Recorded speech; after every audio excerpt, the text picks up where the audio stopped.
up, everybody? I'm back with a solo episode. So, although it's Christian Campfire Conversations, it's just me. So, I am coming to you with the highly anticipated Christian growth results. So, I got 100 different answers from 100 Gen Z believers, basically trying to understand, hey, how do you view spiritual growth? What is spiritual growth? What do you think the clear path to getting there? Which the question already presupposes that there is a clear path to getting there, which we'll discuss maybe in a future episode. And so, one of the important things that I came to discover with all of this is that there is no clear answer. We're going to talk about that a little later on. Okay. Let me get some stats for you here as I read them off to you. So, I split them up in 4 different age groups. Okay, so between the 15 and 17-year-olds, there was about 14%. So 14, 15, and 17-year-olds. 18 to 20 was the largest group because that's like my age group. So there's about 46% in that age group that was polled. 31%, which is 21 to 23 years old. And then 24 to 27 years old was about 11%. So there's a pretty big disparity between the 18 to 20-year-olds and then any other age group.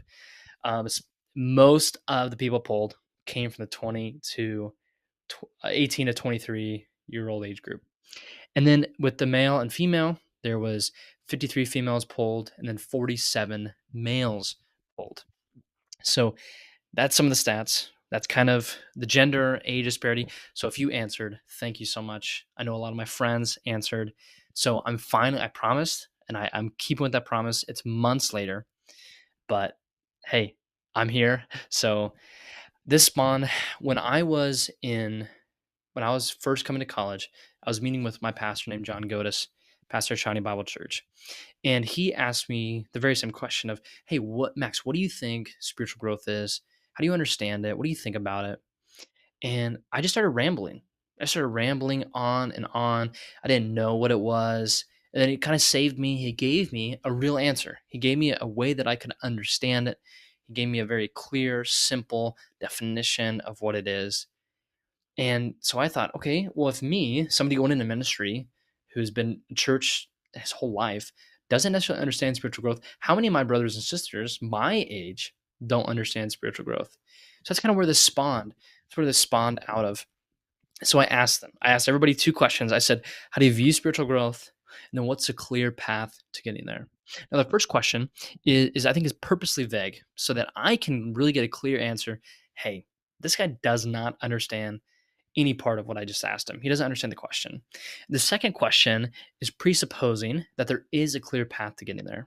Now this is kind of an interesting presupposition, and some push back on it saying, hey, there is no clear path to getting there. So let's analyze some of the results, and I'm just going to give you my initial takeaways. I just did this earlier today. I just kind of walked through some of the answers. So I put them into different categories. So when it comes to how do you view spiritual growth, I put those into certain categories. 55% mentioned something about relationship. So half the people polled mentioned, hey, this is becoming closer to Jesus, it's walking with Christ, it's doing that sort of stuff. That's 55%. 43% said, hey, that's only spiritual growth. That other I'm so bad at math. That other like 12% is just is combined with other things. So they're saying, hey, it's relational, it's as well as other stuff. So I thought that was interesting. 43 out of the 100 people polled said it is growing in my relationship with Christ. Now, my initial question to that person, if I was like talking to them, would be, okay, what does that mean? What does it mean to grow in your relationship with Christ?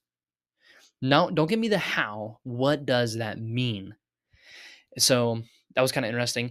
And then the second most answer was growing in Christ likeness. 30% said that growing spiritually, sanctification is becoming more like Christ. 25, so a quarter, 1 out of every 4 is at least the trend that Gen Z believers believe that sanctification is becoming more like Christ, which means the eradication of sin and becoming more holy. 26%, 26%, the third most answer was talk of obedience, bearing fruit, putting God before everything in your life, just talking about obedience.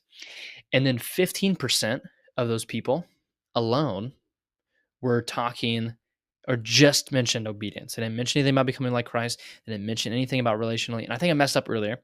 30% say Christ likeness. That's the 30%. 25%, it's becoming Christ like alone. Okay. And then 5% were kind of unclear. I didn't really get a good full answer from them, because the question was kind of vague, or they just don't understand spiritual growth. They just can't give a good answer.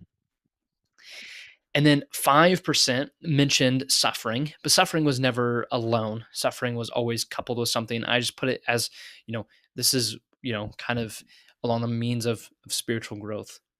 And so those stats are to me are staggering. Okay.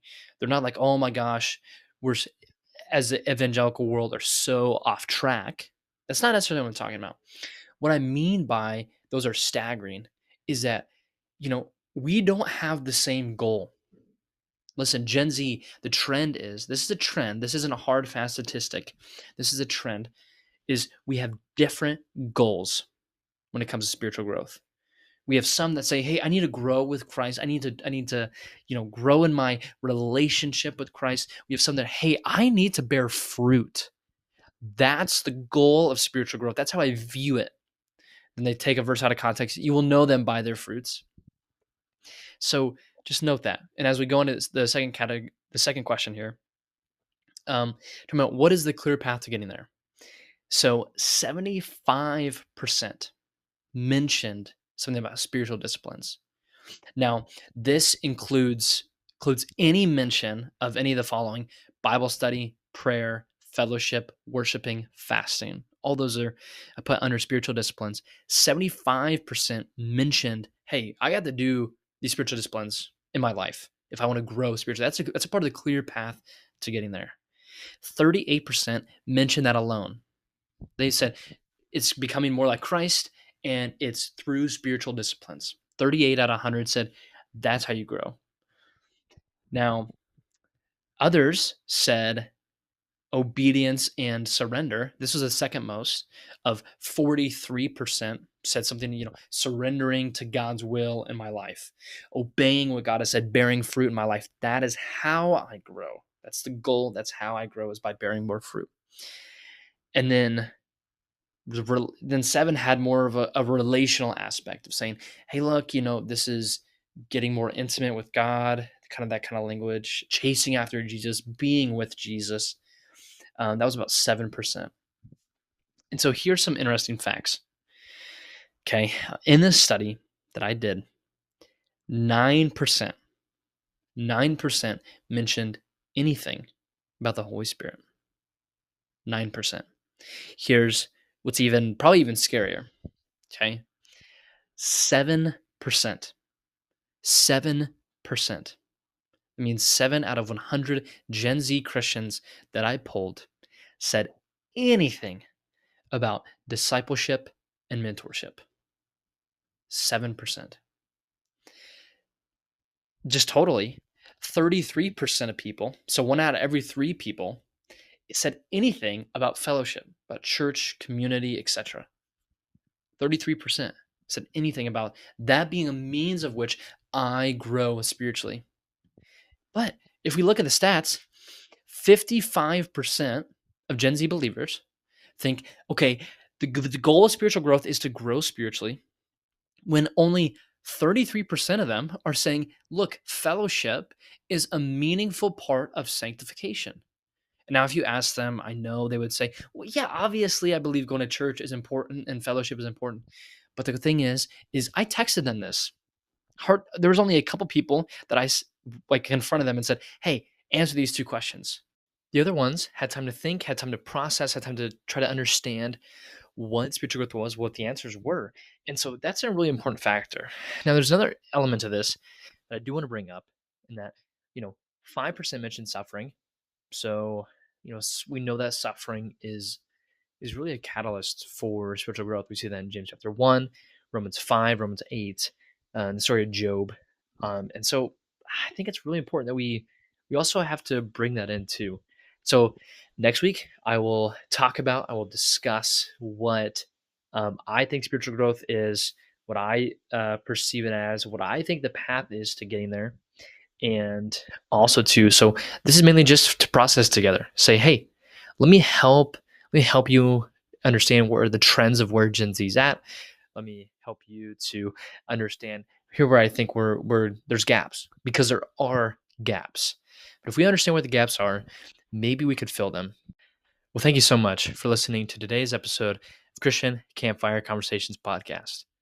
We like so much that you're here. If you would like, please like, share, and subscribe so we can get more people to listen to our podcast. That would be awesome. So please join us for next episode, which will come sometime. And so we'll enjoy to see you there. We'll talk more about sanctification and my poll on Gen Z sanctification. So peace out, basic family.